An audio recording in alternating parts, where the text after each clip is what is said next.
السلام علیکم ورحمۃ اللہ وبرکاتہ۔ میں رمشا بنت صابر آج آپ لوگوں کے لیے لے کر آئی ہوں ایک نئی ویڈیو محمد صلی اللہ علیہ وسلم کی زندگی سے ریلیٹڈ۔ تو ہم نے بہت ساری چیزیں پیچھے ڈسکس کر چکے ہیں، جیسے کہ آپ صلی اللہ علیہ وسلم کی ولادت، آپ صلی اللہ علیہ وسلم کی پرورش، آپ کی والدہ کا انتقال، آپ کے والد کا انتقال، یہ سب چیزیں بیان کر چکے ہیں۔ کعبہ کے بارے میں، حجر اسود کے بارے میں۔ تو اب ہم چلتے ہیں، ہمارا ٹائٹل ہے آج کا رسول ہوتے ہیں، تو شروع کرتے ہیں۔ بسم اللہ الرحمن الرحیم۔ اب حضور اقدس صلی اللہ علیہ وسلم، جن پر اللہ کا درود و سلام ہو، 40 برس کی عمر میں پہنچ گئے تھے۔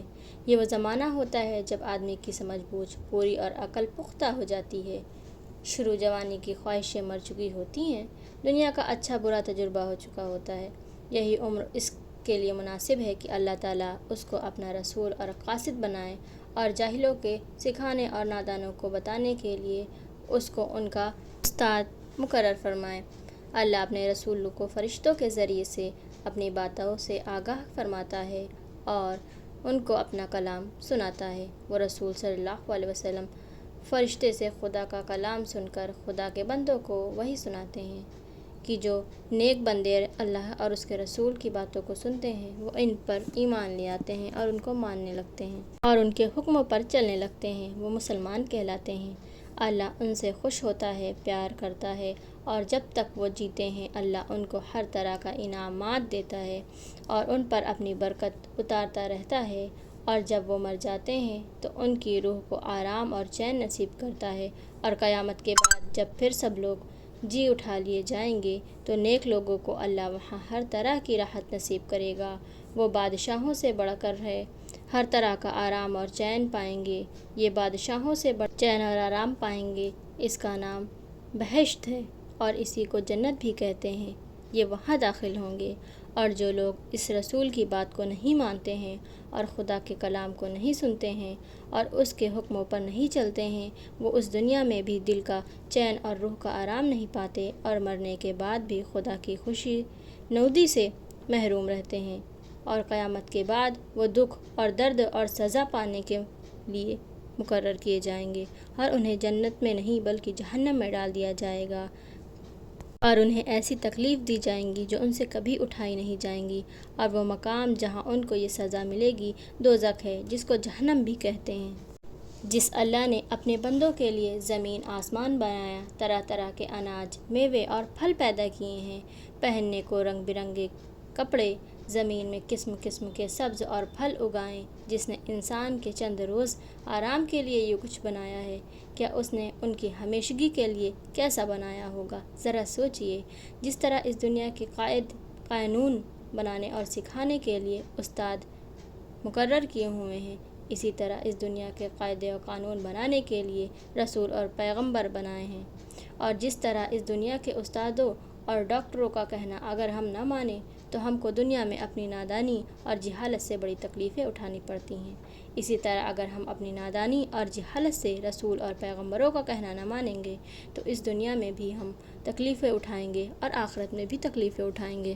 اللہ کے سارے احسانوں میں سب سے بڑا احسان یہ ہے کہ اس نے ہم کو اپنی باتوں کو سمجھانے اور نیکی کا راستہ دکھانے کے لیے اپنے رسول بھیجے۔ حضرت آدم علیہ السلام کے وقت سے لے کر حضرت عیسیٰ علیہ السلام تک ہر زمانے میں اور ہر قوم میں خدا کے یہ رسول آتے رہے ہیں۔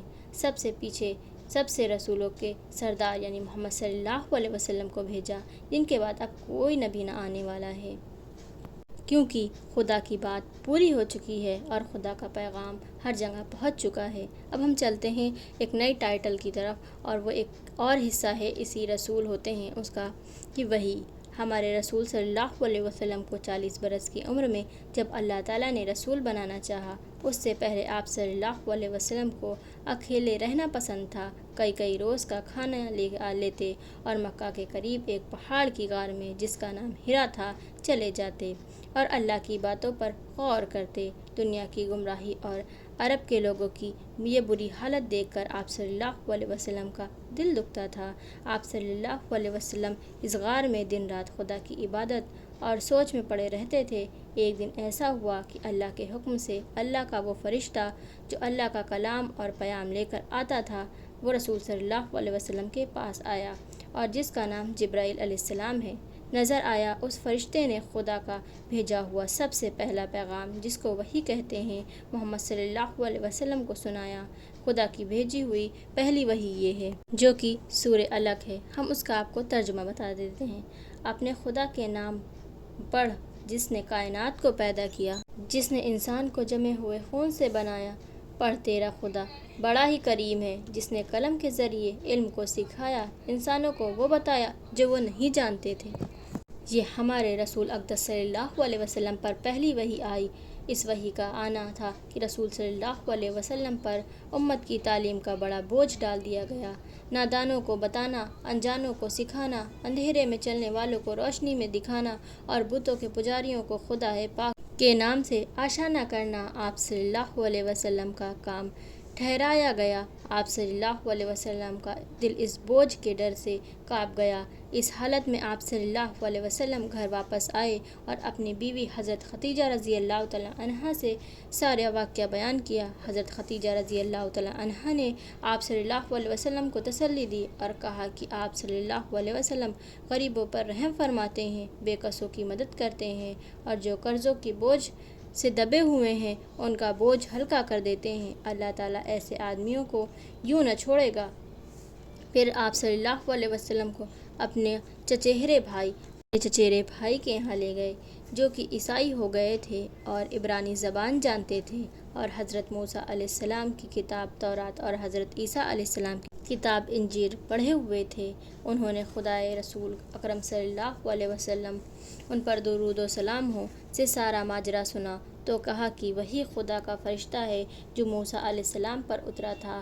پھر کہا، اے کاش میں اس وقت طاقتور اور تندرست ہوتا جب تمہاری قوم تم کو تمہارے گھر سے نکالے گی۔ آپ صلی اللہ علیہ وسلم نے پوچھا، کیا ایسا واقعہ ہوگا؟ ورقہ نے کہا، جو پیغام آپ صلی اللہ علیہ وسلم لے کر آئے ہیں اس کو لے کر آپ صلی اللہ علیہ وسلم سے پہلے بھی آئے ہیں۔ اس کی قوم نے اس کے ساتھ یہی کیا۔ اتفاق یہ کہ اس کے کچھ ہی روز بعد ورقہ نے انتقال کیا۔ ابھی آپ صلی اللہ علیہ وسلم نے اپنا کام شروع ہی کیا تھا کہ اللہ کا ایک اور حکم آیا، اور وہ وہی سورہ مدثر تھی، اور اس میں اللہ تعالیٰ نے فرمایا، اے چادر میں لپٹے ہوئے کھڑا ہو جا، پھر ڈر سنا اور اپنے رب کی بڑائی بول اور اپنے کپڑے پاک رکھ اور گندگی کو چھوڑ دے۔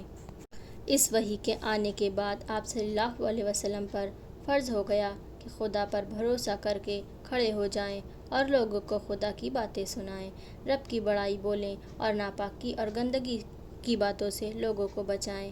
اب چلتے ہیں ایک اور نئے ٹاپک کی طرف، جو ہے اسلام۔ جس تعلیم کو لے کر ہمارے اقدس صلی اللہ علیہ وسلم بھیجے گئے ان کا نام اسلام تھا۔ اسلام کے معنی یہ ہیں کہ اپنے خدا کے سپرد کر دیں، اور اس کے حکم کے سننے اور ماننے کو اسلام کہتے ہیں۔ اس اسلام کو جو مان لیتا تھا اس کو مسلم کہتے ہیں، یعنی خدا کے حکم کو ماننے والا اور اس کے مطابق چلنے والا۔ اور اب ہم اس کو اپنی زبان میں مسلمان کہتے ہیں۔ تو نیا ٹاپک ہمارا ہے توحید۔ اسلام کا سب سے پہلا حکم یہ تھا کہ اللہ ایک ہے، اس کی خدائی میں کوئی بھی اس کا ساجی نہیں ہے، زمین سے آسمان تک اسی ایک کی سلطنت ہے، سورج اسی کے حکم سے نکلتا ہے اور ڈوبتا ہے، آسمان اسی کے فرمان کے تابع اور زمین اسی کے اشارے کی پابند ہے، پھل پھول درخت اناج سب اسی کے اگائے ہوئے ہیں، دریا پہاڑ جنگل سب اسی نے بنائے ہیں، نہ اس کے کوئی اولاد ہے، نہ بیوی ہے، نہ ماں باپ ہیں، نہ اس کا کوئی ہم سفر ہے اور نہ مقابل ہے، دکھ درد اور رنج سب چیزوں سے وہ پاک ہے، اور اسے نہ کبھی نیند آتی ہے اور نہ کبھی اونگ، ہر خیر اور خوشی اور نعمت وہی دیتا ہے، وہی چھین سکتا ہے۔ اور اسلام کے عقیدے کا نام توحید ہے، اور یہی اسلام کے کلمے کا پہلا جز ہے، لا الہ الا اللہ، یعنی نہ ہے اللہ کے سوا کوئی پوجنے کے قابل اور نہ اس کے سوا کوئی حکم چلاتا ہے۔ فرشتے، اللہ نے آسمان اور زمین کے کاموں کو وقت پر قاعدے سے انجام دینے کے لیے بہت سی مخلوقات بنائی ہیں جو ہم کو نظر نہیں آتی۔ یہ فرشتے ہیں جو رات دن اللہ کے حکموں کے بجا لانے میں لگے رہتے ہیں، ان میں خود کسی قسم کی کوئی طاقت نہیں ہے، جو کچھ ہے وہ اللہ کے حکم سے کرتے ہیں۔ یہ اسلام کے عقیدے کا دوسرا جز ہے۔ نیا ٹاپک ہے ہمارا رسول۔ تیسرا یہ ہے کہ اللہ کے جتنے رسول آئے ہیں وہ سب سچے اور خدا کے بھیجے ہوئے ہیں، اور سب کی تعلیم ایک ہی تھی۔ سب کے پیچھے دنیا کی آخری رسول ہمارے محمد صلی اللہ علیہ وسلم آئے ہیں۔ کتاب چوتھا یہ کہ رسولوں کی معرفت اللہ کی جو کتابیں تورات، انجیل اور زبور اور قرآن شریف وغیرہ آئی ہیں وہ سب سچی کتابیں ہیں۔ مرنے کے بعد پھر جینا، اس کے بارے میں بات کر لیتے ہیں۔ تو پانچواں یہ ہے کہ مرنے کے بعد ہم پھر قیامت میں جی اٹھائیں گے اور خدا کے سامنے حاضر کیے جائیں گے اور وہ ہم کو ہمارے کاموں کا بدلہ دے گا۔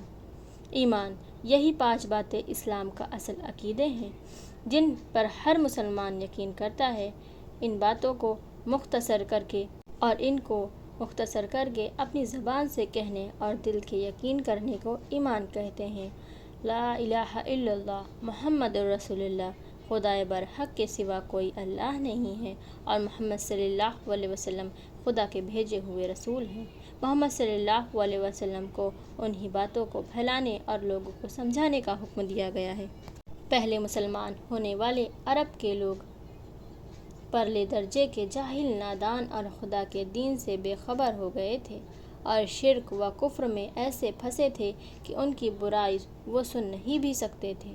سچائی کی آواز جس کے کانوں میں سب سے پہلے پڑی وہ حضرت محمد صلی اللہ علیہ وسلم کی بیوی حضرت خدیجہ رضی اللہ تعالیٰ عنہا ہیں، اور رسول اقدس صلی اللہ علیہ وسلم نے جب ان کے سامنے خدا کی تعلیم کو پیش کیا تو وہ سننے کے ساتھ مسلمان ہو گئیں۔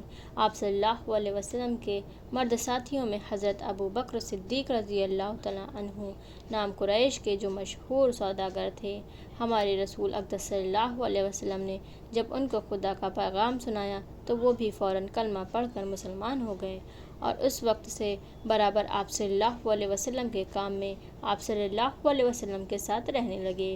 آپ صلی اللہ علیہ وسلم کے پیارے چچا ابو طالب کے کم سن بیٹے جن کا نام حضرت علی رضی اللہ تعالیٰ عنہ تھا، یہ ہمارے رسول صلی اللہ علیہ وسلم کی گود میں پلے تھے اور آپ صلی اللہ علیہ وسلم ہی کے ساتھ رہتے تھے، بچپن ہی سے مسلمان رہے۔ آپ صلی اللہ علیہ وسلم کے ایک چہیتے خادم کا نام حضرت زید بن حارثہ رضی اللہ تعالیٰ عنہ تھا، انہوں نے بھی اسلام کا کلمہ پڑھ لیا اور مسلمان ہو گئے۔ اس کے بعد آپ صلی اللہ علیہ وسلم نے حضرت ابو بکر رضی اللہ تعالیٰ عنہ سے مل کر چپکے قریش کے ایسے لوگوں کو جو طبیعت کے نیک اور سمجھ کے اچھے تھے اسلام کی باتیں سمجھانی شروع کر دیں۔ بڑے بڑے نامی لوگوں میں سے 5 آدمی حضرت ابو بکر صدیق رضی اللہ تعالیٰ عنہ کے سمجھانے سے مسلمان ہوئے۔ ان کے نام یہ ہیں: حضرت عثمان بن عفان رضی اللہ تعالیٰ عنہ، حضرت زبیر رضی اللہ تعالیٰ عنہ، حضرت عبد الرحمن بن عوف رضی اللہ تعالیٰ عنہ، حضرت سعد بن ابی وقاص رضی اللہ تعالیٰ عنہ اور حضرت طلحہ رضی اللہ تعالیٰ عنہ۔ پھر یہ چرچا چپکے اور لوگوں کے کانوں تک بھی پہنچی اور مکہ میں مسلمانوں کا شمار زور بروز بڑھنے لگا۔ ان میں چند غلام بھی تھے: حضرت بلال رضی اللہ تعالیٰ عنہ، حضرت عمار رضی اللہ تعالیٰ عنہ اور حضرت خباب بن ارت رضی اللہ تعالیٰ عنہ اور حضرت صہیب رضی اللہ تعالیٰ عنہ۔ قریش کے چند نیک مزاج نوجوان بھی اسلام لے آئے، جیسے حضرت ارقم رضی اللہ تعالیٰ عنہ، حضرت سعید بن زید رضی اللہ تعالیٰ عنہ، عبداللہ رضی اللہ تعالیٰ عنہ، عثمان رضی اللہ تعالیٰ عنہ، حضرت عبیدہ رضی اللہ تعالیٰ عنہ۔ اب رفتہ رفتہ یہ اثر مکہ کے باہر بھی پھیلنے لگا اور قریش کے سرداروں کو بھی اس نئی تعلیم کی سنگن پڑنے لگی۔ ایک تو جہالت، دوسرے باپ داداؤں کے مذہب کی الفت، دونوں ایسی چیز تھیں کہ قریش کے سرداروں کو اس نئے مذہب پر بڑا غصہ آیا۔ جو لوگ مسلمان ہو چکے تھے ان کو طرح طرح سے ستانے لگے۔ مسلمان پہاڑوں کے دور غاروں میں جا کر چھپ کر نماز پڑھتے تھے اور اللہ کا نام لیتے تھے۔ ایک مرتبہ خود رسول صلی اللہ علیہ وسلم نے اپنے چچیرے بھائی حضرت علی رضی اللہ تعالیٰ عنہ کو ساتھ لے کر کسی دور میں نماز پڑھنے چلے گئے۔ آپ صلی اللہ علیہ وسلم کے چچا ابو طالب آ نکلے، ان کو یہ نئی چیز عجیب معلوم ہوئی۔ بھتیجے سے پوچھا، یہ کیسا دین ہے؟ فرمایا، یہ ہمارے دادا ابراہیم علیہ السلام کا دین ہے۔ ابو طالب نے کہا، تم شوق سے اس دین پر قائم رہو، میرے ہوتے تمہارا کوئی کچھ نہیں کر سکتا۔ 3 برس تک آپ صلی اللہ علیہ وسلم یوں ہی چھپا کر اور چپکے بتوں کے خلاف واز کرتے رہے اور لوگوں کو صحیح دین کا سبق پڑھاتے رہے۔ جو نیک اور سمجھدار لوگ ہوتے قبول کر لیتے اور جو نہ سمجھ اور ہٹ دھرم ہوتے وہ نہ مانتے بلکہ الٹے دشمن ہو جاتے۔ اس زمانے میں کعبہ کے پاس ایک گلی تھی جس میں ایک بڑے سچے اور جانثار مسلمان حضرت ارقم رضی اللہ تعالیٰ عنہ کا گھر تھا۔ یہ مسلمان کا پہلا مدرسہ تھا۔ آپ صلی اللہ علیہ وسلم یہاں اکثر تشریف رکھتے تھے اور مسلمانوں سے ملتے اور ان کو خدا کی یاد اور نصیحت کی اچھی باتیں سناتے اور ان کے ایمانوں کو مضبوط بنا دیتے، اور جو لوگ اس دین کا شوق رکھتے وہ یہیں آ کر خدائے رسول اکرم صلی اللہ علیہ وسلم سے ملتے اور مسلمان ہوتے۔ آج کے لیے بس اتنا ہی، اور آپ لوگوں نے بتانا ہے کہ کوشچن کے آنسر کی پہلی وحی کون سی نازل ہوئی تھی اور اس کے بعد دوسری وحی کب نازل ہوئی تھی، اور آپ صلی اللہ علیہ وسلم کو کس عمر میں نبوت ملی تھی، اور عورتوں میں سب سے پہلے کون مسلمان ہوا تھا۔ تو ملتے ہیں اس جیسی ایک اور ویڈیو میں، تب تک کے لیے اللہ حافظ۔